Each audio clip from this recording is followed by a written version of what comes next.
and welcome back. This is a video for sticky emotions and the another core process called the pleasing focus. So there's only one copy of this, and it's foundational to some of the other work that we will do in the book.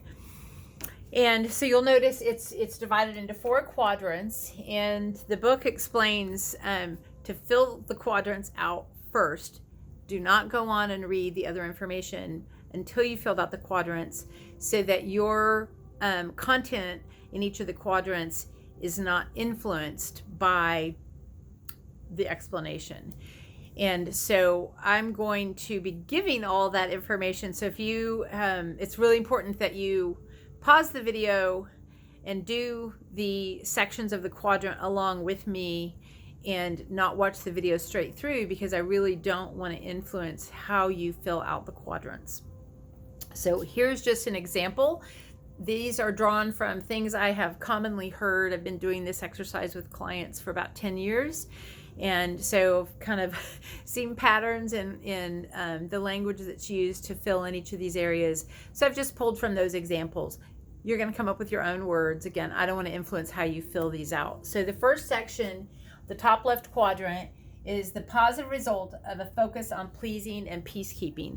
And so when I say pleasing, I'm meaning I'm pleasing you by being who you expect me to be. I'm managing your emotions. I'm making sure you are in a good mood and experiencing positive emotions, or others are.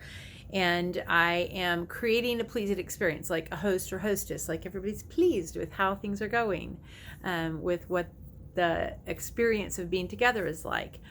And peacekeeping is I'm staying out of conflict with you, and I'm managing conflict between other people. So 2 people, 3 people, I'm busy trying to keep them out of conflict or resolve conflict between them. So that's what I mean by pleasing and peacekeeping. So then you're going to make a list of what's the positive result of a focus on pleasing and peacekeeping. And so I gave the example of people are happy with me, there's no conflict, people like me and see me as helpful, and I'm seen as competent and trustworthy. And then the negative result of a focus on pleasing and peacekeeping. So in that regard, I want you to kind of think of what is the cost to me to constantly be pleasing and peacekeeping. So my examples are: I'm tired, I feel walked on, I get used, I have no time for myself, I'm stressed, anxious, depressed. And then sometimes we reach a point where when we're experiencing those negative results, we're just like, done, so done. I am just going to look out for me. I'm going to take care of number 1. I'm just going to do what I want. So when you get to that place where you just scrap thinking about others and worrying about peacekeeping and pleasing, and you go into self-indulge, I'm going to do what I need to do or want to do mode, then you might feel peaceful. You might have more happiness and contentment. These are my examples. Time for self, and I feel like myself. And some people are like, I wouldn't know what that's like. I've never been there. So just imagine what might it feel like if you could stop pleasing and peacekeeping for a day and just take care of yourself. What do you imagine that would feel like in the positive realm? Then the bottom right quadrant is what is the negative result of a focus on self and taking care of self. And so examples there are: others think I'm selfish, people think I'm egotistical, people think I'm unhelpful. Another one that is often there, I didn't write it down, but people like it damages relationships, or people don't want to be around me as much, don't reach out to me. And so here's where I want you to pause the video. I want you to fill out those 4 quadrants, and the book has the description. So you can either replay and listen to my explanation for the 4 quadrants, or you can look at the directions in the book and it'll walk you through that same description. And when you're done filling out your 4 quadrants, then come back to the video and start playing it again. So what often happens is this section, the positive result of a focus on pleasing and peacekeeping, almost always results in people feeling a sense of connection to others. And the negative result of pleasing and peacekeeping almost always has things that reflect a sense of disconnection from self. The positive result of a focus on self usually has things that reflect or represent a sense of connection to self. And the bottom right quadrant, the negative result of a focus on self, often has elements that this is almost always the pattern. This quadrant tends to have things that represent disconnection from others. And I think of this as kind of the driving force. This kind of slingshots us back to pleasing and peacekeeping. And we can stay here and suffer through this for quite a long time before we say, fine, I'm going to do something for me. But if we start doing stuff for self and we experience a lot of pushback from others, we pretty quickly experience these. And because we are wired to be in connection and in relationship with others, it's almost a more compelling force to fear the disconnection from others and go back to pleasing and peacekeeping. It is less compelling for most people, or many people, for the disconnection from self to compel us into the self-care. The problem with this is this represents like an infinity loop. It's like a giant roller coaster. Feels good, feels bad, feels good, feels bad. And as long as we're bouncing between the focus on pleasing and peacekeeping or a focus on self, we're going to have this roller coaster experience.